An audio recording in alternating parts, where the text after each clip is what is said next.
আমাদের ক্রিমিনাল মামলা করার পিছনে মূল যে কারণটা যে আমরা ফৌজদারি মামলা কেন করলাম, গুলশান থানায় এফআইআর কেন করলাম, আমাদের এফআইআর করার কারণটা হচ্ছে যে যে ফাইলটা গেল, এই ফাইলটা ব্লার করা বিভিন্ন জায়গায়, এবং আমাদের যে সেন্সর বোর্ড আছে, সেন্সর বোর্ড যেভাবে কাট করতে বলেছে সেভাবে কাট করা যে ফাইলটা, এই কাস্টম মেড ফাইলটাই কিন্তু আসলে লিক হয়েছে। সো বিদেশে আমাদের আনকাট ভার্সন যে রিলিজ হচ্ছে সেই ফাইলটা কিন্তু লিক হয়নি। তো যেহেতু এটা বাংলাদেশ থেকে হয়েছে এবং এটা কিন্তু ইউটিউব এবং ফেসবুকে বিভিন্নভাবে মডিফাই করে দেওয়া হয়েছে। আপনার যেমন দেখা গেছে যে জুয়েল ভাই বললেন যে আমাদের টেকনিক্যাল টার্ম যেটা যে এফপিএস ফ্রেম রেটটা কমানো হয়েছে, কালার রেন্ডারিং চেঞ্জ করা হয়েছে, স্পিড কমানো হয়েছে, ফ্লিপিং মিররিং করা হয়েছে। তো এসব বিভিন্ন কারণে কিন্তু আমরা মোটামুটি কনফার্ম হয়ে গেলাম যে এইখানে অসৎ উদ্দেশ্য এবং একটা কনস্পিরেসি, যে কনস্পিরেসিটা আসলে কি, যে বরবাদকে আর্থিকভাবে ক্ষতিগ্রস্ত করা, যারা হলমুখী দর্শক আছে তাদেরকে হলে যেতে না দেয়া, এবং আপনার এই মুভির বিভিন্ন রকম ক্লিপ নিয়ে নানা রকম রিলস বানানো, নানা রকম পোস্ট বানানো, এবং এটা টেলিগ্রাম এবং দেখা গেছে একটা ফেসবুক পেজ আজকে নতুন হয়েছে, তো সেখানে তো মনিটাইজেশনের কোনো ইস্যু নাই। সেই ফেসবুক পেজ যেটা নতুন হয়েছে সেটা ফার্স্ট পোস্টই হচ্ছে বরবাদ মুভির যে এমপি4 ক্লিপটা, এই ক্লিপ। তো এসব বিভিন্ন কারণে আমরা গুলশান থানায় এফআইআর করেছি, এবং আমরা ডিএমপির যে গোয়েন্দা বিভাগের সাইবার ক্রাইম ইউনিটকে আমরা দরখাস্ত দিয়েছি তারা যেন এটার পূর্ণ তদন্তভার গ্রহণ করেন। সোফার গুলশান থানা অনেক কোঅপারেট করেছে, ডিএমপি সাইবার ইউনিট কোঅর্ডিনেট করছি। আমরা কপিরাইট আইনে মামলা করেছি, সেখানে 5 বছর সাজা, 10 লক্ষ টাকা পর্যন্ত জেল জরিমানা হতে পারে, এবং আমরা পুলিশকে যে সকল লিঙ্ক থেকে, যে সকল পেজ থেকে এই মুভির ক্লিপ শেয়ার করা হচ্ছে, প্রত্যেকটা লিঙ্ক, প্রত্যেকটা ইউআরএল আমরা শেয়ার করে দিচ্ছি, এবং ইটস অ্যান অনগোয়িং প্রসেস। এখন যেটা নতুন যারা করছেন সেটাকেও আমরা শেয়ার করছি, এবং আগে যেগুলো করেছি, যেগুলো ব্লক হয়ে গেছে সেগুলো আমরা দিয়েছি, যে এভরি কালপ্রিট তাদেরকে আমরা ফাইন্ড আউট করতে চাই।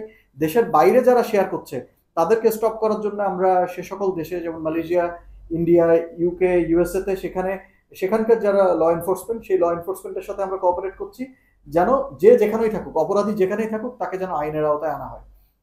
আমরা একটু সুমি আপুর কাছে জানতে চাই। একটু ভাইয়ের কাছে আছে মানে প্রশ্ন তো ভাই মামলার বিষয়টা একটু ডিটেইল বলা, আমরা একটু শুরুতে ছিলাম। আচ্ছা, মানে মামলার বিষয় কি কি হলো, আইনি প্রক্রিয়া, কোন আইনি প্রক্রিয়াগুলো আছে, একটু সব মিলে বলো।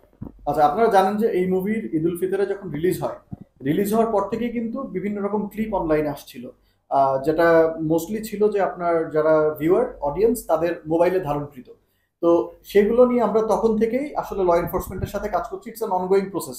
আমাদের যিনি প্রডিউসার আছেন যে, এবং যে প্রোডাকশন হাউস আছে, তারা কিন্তু মুভির পিছনে বিপুল পরিমাণ অর্থ যেমন ব্যয় করেছে, তাদের একটা হিউজ বাজেট গিয়েছে এই কপিরাইট এনফোর্সমেন্টের বিষয়ে, যেন এটা কোথাও লিক না হয়, এটা যেন কেউ অন্যায়ভাবে, অসাধুভাবে যেন এটা অনলাইনে ছড়িয়ে দিতে না পারে, কেউ যেন এটা কোনো মাস্টার কপি বের করতে না পারে, এই কাজটা চলমান ছিল। এর ভিতরে 30শে এপ্রিল যখন সুমি আপুর নজরে আসে যে এই মুভির একটা এইচডি ক্লিপ তো না, দ্য এন্টায়ার মুভি, পুরো এইচডি মুভিটা it has been leaked online, তখন থেকেই আমরা ল এনফোর্সমেন্টের সাথে কাজ করছি। এবং প্রাথমিকভাবে আমরা চিন্তা করেছিলাম যে হয়তো আমরা এটা স্টপ করতে পারবো, আমাদের যে টিম আছে, জুয়েল ভাই আছে কিনেটিকের, তারা চেষ্টা করেছে, কিন্তু যখন দেখলাম যে না, এটা আসলে একটা, this is part of a wider conspiracy, এখানে একটা কোনো চক্র কাজ করছে, একটা সাধারণ মানুষের পক্ষে উইদাউট আপনার, এটা এক একটা সফটওয়্যারের দাম লাখ লাখ টাকা, এই সফটওয়্যার ছাড়া এটার মুভি রেন্ডারিং চেঞ্জ করা, ফ্রেম রেট চেঞ্জ করা, এই টেকনিক্যাল জিনিসগুলো করবে না। একটা সাধারণ মানুষ শেয়ার করলে সে শেয়ার করে দিবে, তার মাথায় এত চিন্তা আসবে না যে আমি যেন ধরা না পড়ি। তো যারাই এটা চুরি করেছে, যারা এটা অনলাইনে ছড়িয়েছে, তাদের ব্যাপারে যখন আমরা দেখলাম যে না, এটা it's out of our control, তখন আমরা পুলিশের দ্বারস্থ হয়েছি। এবং আমি বিশেষভাবে ধন্যবাদ দিতে চাই আমাদের গুলশান থানার ওসি মঞ্জু সাহেবকে, এবং এর সাথে মারুফ সাহেব যিনি কাজ করছেন, এবং ঢাকা মেট্রোপলিটন পুলিশ, আপনার ডিবির গোয়েন্দা বিভাগ, সবাই আসলে কোঅপারেট করছেন। কিন্তু অনলাইনে আপনারা জানেন যে একটা কিছু রিলিজ হয়ে গেলে ইটস লাইক ক্যান্সার, এটা খুব দ্রুত ছড়িয়ে পড়ে। তো এই জিনিসটাকে আমরা যতটুকু পারি কন্ট্রোল করার চেষ্টা করছি। বাট একটা জিনিস আমি গণমাধ্যমের মাধ্যমে বলতে চাই, সেটা হচ্ছে যারাই এটা পাইরেসির সাথে জড়িত ছিল, বর্তমানে জড়িত আছে, এবং অনেকেই না বুঝে হয়তো সাইবার নিরাপত্তা আইনের বিধানগুলো তারা না জেনেই এটা শেয়ার করে দিচ্ছে, আমরা কিন্তু আসলে we will spare no one. আমরা যেই করছে, যেসব ফেসবুক পেজ, যেসব ফেসবুক গ্রুপ থেকে, যেসব ইউটিউব চ্যানেল, টেলিগ্রাম থেকে করা হচ্ছে, আমরা যখনই ক্লু পাবো, আইডেন্টিটি পাবো পুলিশের মাধ্যমে, আমরা তাদের বিরুদ্ধে সেপারেট কেস আবার করবো। এবং একটা সার্টেন পয়েন্টে যে আমরা যখন আমাদের ড্যামেজ অ্যাসেসমেন্ট হবে, যারা এটার সাথে জড়িত ছিল, আমরা ক্ষতিপূরণের জন্য তাদের কাছে, তাদের বিরুদ্ধে মামলা করবো। So that is the plan. আমরা আজকে আপনাদেরকে এই পর্যন্ত আপডেট দিলাম। এটা investigation is on ongoing process, আমরা তদন্তের স্বার্থে অনেক কিছুই বলতে পারছি না, বাট যখন যেটা হবে আমরা আপনাদেরকে জানাবো। কি মামলা হয়েছে, এটা কি specific? This is an FIR case. এখানে দণ্ডবিধির বিভিন্ন ধারা দেওয়া হয়েছে, তবে উল্লেখযোগ্যভাবে 2023 সালের যে কপিরাইট আইন, কপিরাইট আইনের 85 ধারায় আমরা মামলাটা করেছি। এখানে সর্বোচ্চ সাজা 5 বছর এবং এর সাথে 10 লক্ষ টাকা পর্যন্ত জরিমানা হতে পারে। আমি কনফিডেন্সিয়াল ইনফরমেশন চাচ্ছি না, কিন্তু আপনারা সন্দেহভাজন পেয়েছেন কিনা বা তাদের ব্যাপারে জানিয়েছেন, এই মামলায় তাদের বিবরণী আছে কিনা? সন্দেহভাজন তো অনেকেই আছে, তবে হ্যাঁ এফআইআর এর বডিতে আমরা স্পেসিফিক কারো নাম উল্লেখ করিনি। তবে ওই যে বললাম, যেসব ফেসবুক পেজ থেকে, যেসব ইউআরএল থেকে শেয়ার করা হচ্ছে, এইসব ইউআরএল এবং এইসব এই যে অনলাইন যে আপনার ফুটপ্রিন্টগুলো, এগুলো আমরা শেয়ার করছি। এবং জুয়েল ভাইয়ের কানেটিক তারা এটার পিছনে আছে, তারা continuously online media, social media monitoring করছে। তারা যেসব তথ্য দিবে এবং দিচ্ছে, এগুলো পুলিশের সাথে শেয়ার করা হচ্ছে। আমরা চাই না যে আমরা স্পেসিফিক দু একজন মানুষের নামে মামলা করে তাদেরকে আইনের আওতায় আনতে। আমরা যে পুলিশ ইনভেস্টিগেশন করে বের করুক যেটার সাথে কতজন জড়িত আছে, 10 জনও থাকতে পারে, 100 জনও থাকতে পারে, সবাইকে আইনের আওতায় আনা হোক। একদম লাস্ট একটা ইনফরমেশন চাই, যেহেতু আপনি আইনজীবী, কপিরাইটের এই বিষয়টা, পাইরেসির ব্যাপারে আসলে আমাদের দেশের আইন অনুযায়ী কি শাস্তির বিধান রয়েছে একটু যদি বলে দেন। আমাদের দেশের আইনে ওই যে বললাম, কপিরাইট আইনের আপনার 85 ধারায় যেটা আছে যে চলচ্চিত্র রিলেটেড, চলচ্চিত্রের কপিরাইট, অর্থাৎ আপনার এই যে সিনেমার কপিরাইট যদি কেউ ব্রিচ করে, তার জন্য তার 5 বছর পর্যন্ত জেল এবং 10 লক্ষ টাকা পর্যন্ত জরিমানা হতে পারে। এর বাইরেও যারা অনলাইনে শেয়ার করছে, তারা কিন্তু আবার ডিজিটাল নিরাপত্তা আইনের ভিতরে, এই যে দেখেন, এই যে মুভির যে ফাইলটা, এটা কিন্তু একটা ডিজিটাল ফাইল। এটার যখন আপনি ক্যারেক্টারিস্টিক চেঞ্জ করছেন, this is falling under hacking. এবং এই ধরনের জিনিসটা আমাদের বাংলাদেশে কিন্তু টেকনোলজি রিলেটেড আইন খুবই কম এবং টেকনোলজি রিলেটেড মামলা খুবই কম। কিন্তু আমার মনে হয় বরবাদ যেরকম একটা অনন্য মাইল ফলক হয়েছে আপনার সিনেমা ইন্ডাস্ট্রিতে, এই বরবাদের এই লিগ্যাল ফাইটটাও একটা মাইল ফলক হবে। এটা একটা এক্সাম্পল হয়ে থাকবে, যেন ভবিষ্যতে কেউ এরকম কোনো প্রডিউসার, শুধু আমার যে ক্লায়েন্ট সুমি আপু, রিয়েল এনার্জি প্রোডাকশন, এই প্রোডাকশন হাউস না, কোনো প্রোডাকশন হাউসই যেন কখনো এরকম কিছু ফেস করতে না হয়। সুমি আপনার কাছে জানতে চাই, যেহেতু প্রাইভেসির ব্যাপারটা শুরু থেকেই হালকা পাতলাভাবে মানে বরবাদের উপরে নির্ভর ছিল, তো আপনাদের কেন মনে হলো না এই বিষয়টা নিয়ে একটা জোরে সোরে একটা স্টেপ নিয়ে রাখাটা উচিত ছিল কিনা, এটা মানে কেন মনে হলো? আপনি যতক্ষণ পর্যন্ত পাইরেসি না হবে ততক্ষণ পর্যন্ত আপনি কি স্টেপ নিতে পারেন? মানে But আমাদের যেহেতু clip viral হয়েছিল, আমরা আমাদের যতটুকু সম্ভব আমাদের আপনি প্রিকশনস যা যা ছিল, যতটুকু মেজার্স নেওয়ার ছিল আমরা সমস্ত মেজার্স নিয়েছিলাম। বাট টেকনিক্যাল যে জিনিসগুলো যেভাবে করে আমার কিছুক্ষণ আগে সজীব ভাইও এক্সপ্লেন করলেন, জুয়েল ভাই কিছুক্ষণ আগে এক্সপ্লেন করলেন যে ওনারা তো অ্যান্টি পাইরেসি টিমে কাজ করছেন, তো ওনারা জানেন যে টেকনিক্যাল যে জিনিসগুলোর কারণে ফেসবুক বা ইউটিউব অনেকটা অ্যাডভান্স, বাট ফেসবুক যে কারণে এটা ব্লক করতে পারেনি, তো সেটা হচ্ছে যে আপনার রেন্ডারিং এর কারণে বা আপনার ফ্রেম রেট চেঞ্জের কারণে, কালার চেঞ্জের কারণে, এরকম অনেক কিছু, অনেক ছোট ছোট ছোট ছোট জিনিস আছে যেগুলো আপনার এডিটিং থেকে হয়। আর এই কারণে হয়তো আমরা যতই আমাদের পুরো সিনেমাটা, এখন আমরা তো বলতে পারবো না যে ওই একজন লোক সে ফ্রেম রেট এত এত পিএসএ চেঞ্জ করে তারপরে এটা এটা তো সম্ভব না। আমি কয়টা ফাইল আপলোড করব রাইট ম্যানেজারে, আমি তো জানি না যে সে কালার গ্রেড চেঞ্জ করে কোন কালার গ্রেডে আসবে। তো আপনি যেভাবে বললেন যে আমরা আমরা কেন আগে কোনো মেজার্স নিইনি, আমরা মেজার্স নিয়েছি, বাট এইগুলো যদি চিন্তা করে করতে হয় তাহলে তো আমাকে প্রথমে আগে মানে দেখতে হবে, যে জানতে হবে যে কে করতে যাচ্ছে, এবং সে কোন জিনিসটা চেঞ্জ করবে। সে কি কালার চেঞ্জ করবে, নাকি সে কি ফ্রেম রেট চেঞ্জ করবে, নাকি সে হয়তো বা ফ্লিপ ভার্সনটা দিবে না মিরর ভার্সনটা দিবে, সেটা আমাকে আগে জানতে হবে। তো তাকে কি সে আমাকে বলতে হবে আমি এটা দিতে যাচ্ছি, তো আমাকে প্রশ্নটাই আসলে ভুল। আমরা আমাদের মতো মেজার্স নিয়েছি, বাট যারা খুব স্বচ্ছভাবে যারা চেষ্টা করেছিল, খুব কুল মাইন্ডেডলি যারা চিন্তা করেছে যে এটার সাবোটাজ আমরা করবোই, বরবাদের সাবোটাজ আমরা করবোই, তারা একটা পুরো টিম তৈরি করে কাজটা করছে। কারণ এটা সাধারণ মানুষের পক্ষে সম্ভব না, আপনার আর আমার পক্ষে সম্ভব না যে আমরা কম্পিউটারে বসলাম ফ্রেম রেট চেঞ্জ করে দিলাম, আমরা কম্পিউটারে বসলাম পুরো কালার গ্রেড চেঞ্জ, পসিবলই না। এখন যারা টেকনিক্যাল, যারা এগুলো নিয়ে কাজ করে তারাই পারবে। তো প্রফেশনাল যারা, তো একটা প্রফেশনাল টিম কাজ করছে এটার পিছনে। এখন আমি যদি, অনেকেই আমাকে এলিস্ট করেছেন যে আমি এটা পাইরেসি করিয়েছি, তা আমি যদি পাইরেসি করাই, তা আমার তো এরকম একটা টিম থাকতে হবে যে প্রতি প্রতি মিনিটে প্রতি ঘন্টা একটা করে ফাইল আপলোড হচ্ছে, আমি এই ফাইলটা চেঞ্জ করে ফেললাম, আমি ফাইলের ভার্সন চেঞ্জ করে ফেললাম। তো আমরা তো অলমোস্ট 2.5 লাখের মতো আমরা ফাইল ব্লক করেছি, অটো ব্লক হয়েছে। তারপরে যেগুলো আমরা ম্যানুয়ালি করেছি ওটা তো হিসাবে দিলাম না আপনাকে। আরেকটা প্রশ্ন সেটা হচ্ছে যে এই যে ফাইলের কথা যেটা বলছেন, মুভির ফাইলটা কিন্তু আমরা জানি হলগুলোতেই ছিল, এটা কি মানে না এখানে এইচডি প্রিন্টটা হলো স্পেসিফিক দুটো জায়গা থেকে একটা এইচডি আপলোড প্রোডাকশন একটা সেন্টার এইচডি প্রিন্টটা থাকে হচ্ছে প্রোডাকশন হাউসের কাছে। এইচডি প্রিন্টটা আমরা আমাদেরকে দিতে হয় যে সিনেমা হলগুলোতে আমরা মানে সিনেপ্লেক্স, মাল্টিপ্লেক্স এবং যেই সার্ভার থেকে সিঙ্গেল স্ক্রিনে যায়, জাজ মাল্টিমিডিয়ার সার্ভার থেকে সিঙ্গেল স্ক্রিনে গিয়েছে, তো ওনাদের কাছে আমাদেরকে দুইটা ভার্সন দিতে হয়েছে, MP4 ভার্সন এবং আরেকটা আমাদের ডিসিপি একটা ভার্সন ওনাদেরকে দিতে হয়েছে। তো এখন এই MP4 ফাইলটা হঠাৎ করে একদিন অল অফ সাডেন এইচডি ভার্সনটা চলে আসা, মানে এটা তো কল্পনাতীত একটা ব্যাপার যে এটা এখন কোত্থেকে হলো। আমি তো এখন কাউকে অ্যারেস্ট করতে পারবো না, এটা আমার কাজও না। বাট আমি জানি আমি কাদেরকে দিয়েছি, আমি যাদেরকে দিয়েছি তাদের কাছেই থেকেই হয়তো হচ্ছে। আমি বলছি না যে ওনাররা করেছেন, এমনও হতে পারে তাদের কোনো স্টাফ করেছেন, হতে পারে যে আগে থেকে কোনো প্ল্যান ছিল যে এটা এভাবে করে বরবাদ আসছে, বরবাদ বা বরবাদ ভালো যাচ্ছে, বরবাদের পরে উনি আরো কিছু করতে যাবেন, ওনাকে তো থামানো উচিত। মার্কেটে নতুন একজন মানুষ চলে আসবে, মানে পুরো একটা বস্তিতে ধরেন সবাই একসাথে থাকছে, হঠাৎ করে একজন নতুন মানুষ ওইখানে চলে আসলে নিতে পারছে না, আর তারপর এসে যদি আপনি অনেক কিছু চেঞ্জ করার কথা বলেন নিতে পারছে না, হতেই পারে এটা। তাহলে কি আমাদের মানে সহকর্মীদের মধ্যে কেউ এটা বিষয়টা না, আপু, আমি একটু বলি এখানে বিষয়টা হচ্ছে আপনি যে প্রিকশনের কথা বললেন যে শুরু থেকে আসলে প্রিকশন নেওয়া হয়েছে, প্রিকশন যদি নেওয়া না হতো তাহলে কিন্তু আপনার এই লিকটা আরো অনেক ম্যাসিভ স্কেল ধারণ করতো। আর এখানে একটা বিষয় হচ্ছে যে প্রিকশনটা কিন্তু শুধু মুভি রিলিজের সময় থেকে না, এটা মুভি রিলিজের অনেক আগে থেকে, এটা 6 মাস আগে থেকে এটা লিগাল টিম, প্রোডাকশন হাউস এটার কাজ করছে। প্রত্যেকটা এগ্রিমেন্ট যাদেরকে দেওয়া হবে ডিস্ট্রিবিউটরদের সাথে, আর্টিস্টদের সাথে, confidentiality, protection of intellectual property সবকিছু নিয়ে আমরা কাজ করছিলাম। এখন মুশকিল হচ্ছে যে রিয়েল এনার্জি প্রোডাকশন তার প্রোডাকশন হাউস সামলাতে পারবে, কিন্তু প্রত্যেকটা ডিস্ট্রিবিউটর যারা আছেন, যারা আমাদের মিডিয়া পার্টনার আছেন, তাদেরকে যখন আমরা শেয়ার করছি তাদেরটা তো তাদেরকে প্রোটেক্ট করতে হবে।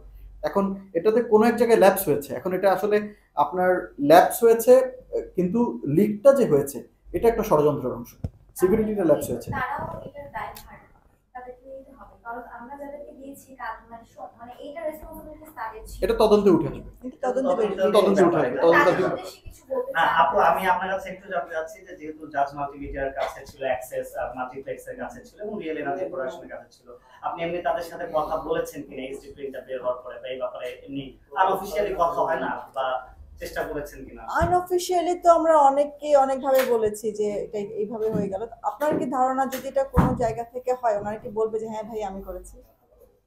তাহলে এটা এটা তো আসলে আমাদের আনঅফিশিয়ালি কথা বলেও কোনো লাভ নেই, কারণ আমি আমার আমার স্টাফকে নিশ্চয়ই লিস্ট করব না উইদাউট নোয়িং। আমি কথা বলেছি ওনার লেভেলে, যাদেরকে আমি সরাসরি চিনি তাদের সাথে আমি কথা বলেছি। তো এখন কোথা থেকে হলো এটা ওনাদেরও কাজ না, কেন ওরা বললো আমার এখান থেকে হয়নি, এটা কাজ হচ্ছে তদন্ত কমিটিতে, তারা দেখবে। এটা এটা এটা আমারও কাজ না, এটা টেকনিক্যাল ব্যাপার। কারণ এটা আপনি সাধারণ মানুষ গিয়ে যদি বসে থাকি বা বলি যে ভাই আপনার এগুলো সম্ভব না, তো এটা আমি এর জন্য একটা প্রফেশনাল টিম যারা আছেন, ডিবি প্রফেশনাল টিম, তারাই করছেন এই কাজটা, তারাই বের করে নেন, তারাই ফরেনসিক রিপোর্ট নিয়ে আসুক।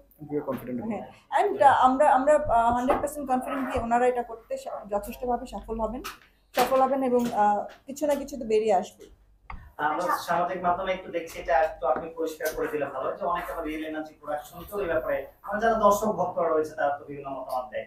অনেকে আবার ভাবছেন যে রিয়েল এনার্জি প্রোডাকশন প্রথমবার যেহেতু সিনেমা নিয়ে আসছে ওনাদের ওখান থেকেই হয়তো বা কেউ করছে, একটু বলবেন। এখন দেখেন, রিয়েল এনার্জি প্রোডাকশনের কাছে যে কপিটা আছে এটা আমার অফিসেও নেই, যে আমার অফিস থেকে কেউ করবে, যে ড্রাইভটা থেকে সবাইকে দেওয়া হয়েছে ওই ড্রাইভটা আমার অফিসে নেই যে আমার অফিস থেকে কেউ এটা করতে পারবে, এটা শুধু আছে আমার কাছে।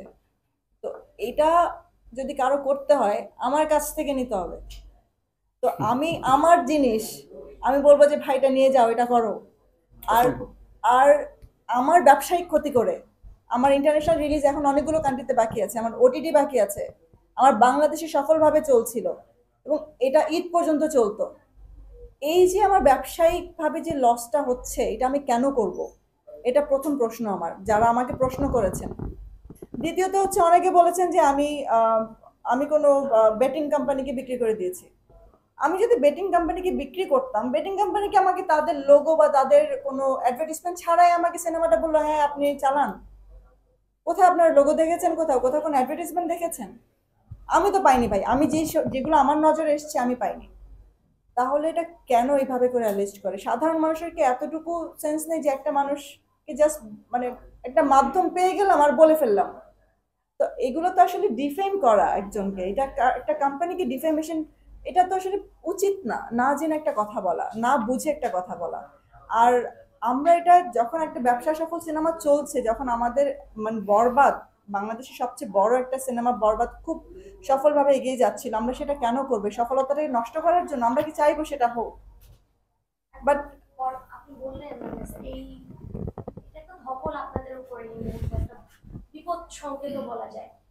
এই জায়গাটা থেকে উত্তরণে মানে আপনি কতটুকু এগিয়ে যাওয়ার মানে সাহসী কি আপনার কোনো সংকট হয়েছে মানে এই জায়গাটা থেকে উত্তরণ করে আপনি after Borbaad what is your next plan? সংকট তো দেখুন, আমি যখন হ্যাঁ অনেকগুলো ব্যাপার, আমি তো সিনেমার রিলিজ থেকে শুরু করে সবকিছু এখন পর্যন্ত, আজকে আপনাদের সামনে কথা বলতে হচ্ছে, আপনাদেরকে কষ্ট করে ডেকে এখানে এই সংবাদ সম্মেলন করার একটাই কারণ, আমি তো প্রত্যেকটা স্টেপে বাধা পাচ্ছি। একটা সিনেমা ভালো যাচ্ছে, ভালো যাবে, এরপরে আরো ভালো সিনেমা হবে, এটা অনেকে নিতে পারছে না।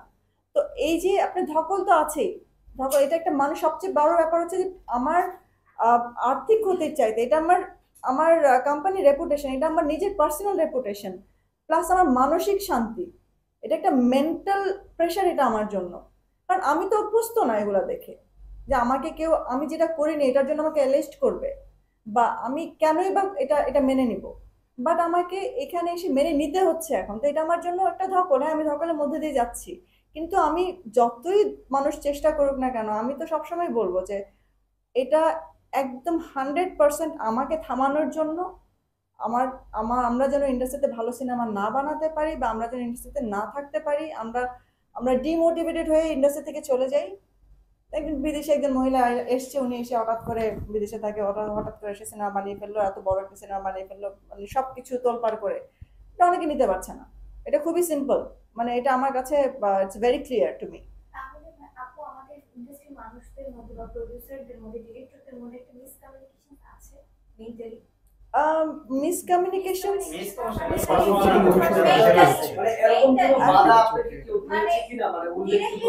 দেখুন দেখুন একটা জিনিস আমি বলি, আজকে বরবাদ সিনেমা পাইরেসি হলো, বরবাদের সাথে আরো 5টা সিনেমা রিলিজ হলো, একটা সিনেমা পাইরেসি হয়েছে মানে এইরকম এইচডি কোয়ালিটিতে, তাহলে বরবাদ এইভাবেই করে কেন স্প্রেড হচ্ছে? বরবাদকে কেন সোশ্যাল মিডিয়াতে এভাবে করে দেখানো হচ্ছে? সোশ্যাল মিডিয়ার এই গ্রুপটা কারা কাজ করছে? এটা অবশ্যই একটা প্ল্যান, একটা ষড়যন্ত্র ছিল। তো এই ষড়যন্ত্রটা তো তখনই করে মানুষ যখন আরেকজনকে হয় থামাতে হয়, নাহলে সরিয়ে দিতে হয়।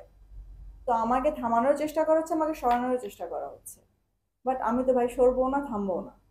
আমি তো আমি আমার মতো করে কাজ করে যাব, এবং আমি যেটা দর্শককে প্রমিস করেছি যে আমি এর চাইতে ভালো সিনেমা আনবো। আমার জন্য একটু কষ্টকর হয়ে যাচ্ছে, কারণ বরবাদ এত হাই স্ট্যান্ডার্ড একটা সিনেমা বাংলাদেশের জন্য এখন পর্যন্ত, যে এই বেঞ্চমার্ক ক্রস করা আমার নিজের জন্য কষ্ট হবে আমার নেক্সট ফিল্মে।